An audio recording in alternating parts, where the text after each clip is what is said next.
Assalamualaikum warahmatullahi wabarakatuh. Perkenalkan, nama saya Hasan Albana, SPD. Saya di sini mengajar sejarah kebudayaan Islam kelas 9 dengan mengucapkan Bismillahirrahmanirrahim. Marilah kita buka materi ini dengan mengucapkan Bismillah. Mudah-mudahan senantiasa kita semua yang melaksanakan pembelajaran online di rumah diberikan ketabahan oleh Allah Subhanahu wa taala, diberikan kelancaran dalam belajarnya, dan juga diberikan kesehatan sehingga kita bisa mengikuti pembelajaran dengan baik. Langsung saja buka LKS SKI halaman 3. Setelah masuk ke Indonesia. A. Kewajiban berdakwah. Nah, kewajiban berdakwah. Umat Islam sepakati bahwa hukum berdakwah adalah fardu kifayah. Nah, yang artinya fardu kifayah tersebut kita tidak boleh acuh dan mengabaikan begitu saja untuk berdakwah. Karena apa? Karena terdapat banyak perintah dalam Al-Quran dan Sunnah Rasulullah untuk berdakwah dan amar ma'ruf nahi munkar. Bisa kita lihat di buku LKS halaman 3. Di sini ada dalilnya. Wala takum minkum ummatu yad'una ila khairi wa ya'muruna bil ma'rufi wa yanhauna 'anil munkar wa ulaika humul muflihun. Yang artinya, dan hendaklah di antara kamu ada segolongan orang menyeru kepada kebajikan, menyeru berbuat yang ma'ruf dan mencegah dari yang munkar, dan mereka itu orang-orang yang beruntung bahwa kepada setiap kaum muslimin dakwah adalah suatu kewajiban dan suatu keharusan. Dan memang ini adalah salah satu tanggung jawab kita bersama. Nah, maka dari itu, inilah kita mempunyai rasa tanggung jawab kita sebagai seorang muslim wal muslimat untuk berdakwah. Apalagi kita sekarang ini menuntut ilmu di madrasah sanawiyah di MTS Ping 3 yang mana kita basicnya adalah agama. Maka dari itu kita tidak boleh acuh. Nanti suatu saat ketika kita punya ilmu, kita harus berdakwah, menyebarkan kebaikan dan meninggalkan amar ma'ruf dan meninggalkan yang munkar seperti itu. Karena sudah ada dalilnya dalam surat Al-Imran ayat 104 yang tadi kita bacakan bersama. Nah, banyak contoh dari pendahulu kita semua berdakwah menyebarkan agama Islam. Di antaranya yang kita ketahui sampai saat ini yaitu penyebaran Islam mulai dari Wali Songo yang ada di Pulau Jawa. Ada juga Abdul Rauf Singkel di Sumatera, itu menyebarkan agama Islam, menyebarkan ajaran Islam. Dan juga Muhammad Arsyad Al-Banjari di Kalimantan. Nah, itu tokoh-tokoh pendahulu kita yang memang berdakwah untuk menyebarkan agama Islam. Lanjut, next, sejarah masuknya Islam. Dibuka halaman 4 LKS-nya. Di sini ada materi sejarah masuknya Islam di Indonesia. Nah, sebenarnya dalam sejarah masuk agama Islam sampai saat ini tuh belum jelas. Belum pasti kapan masuk agama Islam.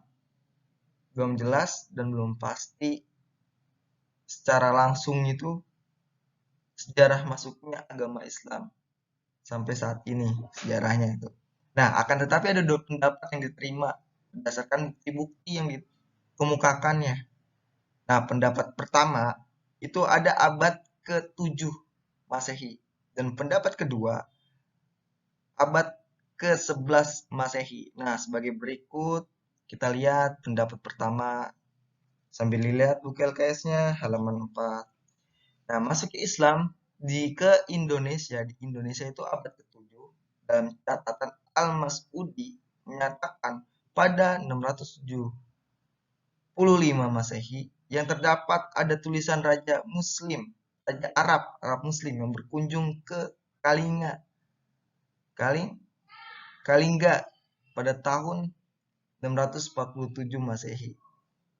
Nah, bukan hanya terdapat istilahnya utusan Raja Arab Muslim yang berkunjung ke Kalingga, tapi di sini ada koloni Muslim, koloni Arab Muslim di pantai timur Sumatera dengan bukti-bukti berikut. Nah, buktinya catatan sejarah kerajaan Cina. Nah, di sini ada catatan sejarah kerajaan Cina. Nah, pada masa dinasti Tang itu dinasti orang-orang ini ya, dinasti orang-orang pada zaman dinasti Tang itu dinasti Cina ya.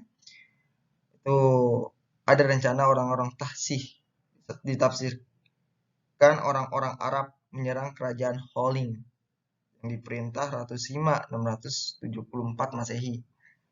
Nah, tapi dibatalkan karena kuatnya pemerintahan Ratu Sina. Itu catatan sejarah di kerajaan Cina.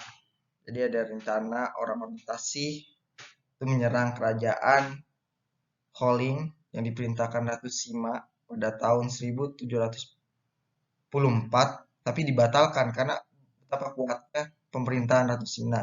Nah, yang kedua, ada berita Chow Kufei 1178 Masehi. Nah, menurut berita Chow Kufei di sini di dalam bukunya ada dua tempat menjadi komunitas tahsis, yaitu Foloan, sekarang dikenal sebagai Kuala Bak, Trengganu, Malaysia, dan Sumatera Selatan, wilayah kekuasaan Sriwijaya. Berarti ini masuknya berita komunitas tahsis ini diberitakan dari Pulau Sumatera, di Pulau Sumatera, itu ada suatu bentuk, ada berita tersebut. Nah, begitu juga berita Jepang 784 Masehi. Nah, berita ini perjalanan pendeta Kansin ke Indonesia, bahwa pada masa itu terdapat kapal-kapal pose ditafsirkan bangsa Melayu dan Tasih Kuo ditafsirkan orang-orang Arab dan Persia. Nah, ada berita Jepang, ada pendeta dari Jepang itu masuk ke Indonesia yang namanya Kansin. Nah, disitulah ada kapal-kapal pose, kapal-kapal bangsa Melayu. Pose itu ditafsirkan ketika zaman dulu itu adalah kapal-kapal bangsa Melayu. Dan Tasikuo itu adalah orang-orang Arab yang ada di Persia. Nah, begitu juga di sini ada pendapat yang kedua, nih. Adanya makam Fatimah binti Maimun dan rombongannya. Dan juga di Gresik. Nanti kalau misalkan ke Gresik, di situ ada tempat penziarahan. Ada tempat penziarahan. Dan di situ memang ada makam Fatimah binti Maimun. Di situ. Karena saya dulu kuliah di Jombang dan pernah berkunjung ke Gresik dan pernah juga istilahnya ziarah ke makam Fatimah binti Maimun. Kalau di Jawa Timur istilahnya ziarah Wali 5. Kalau misalkan untuk semuanya ziarah ke Wali 9. Dari Jawa Barat sampai Jawa Tengah, Jawa Timur. Cuman hanya sekitar Jawa Timur itu hanya istilahnya itu ziarah ke Wali 5. Dan di situ terdapat ada makamnya Fatimah binti Maimun dan rombongannya.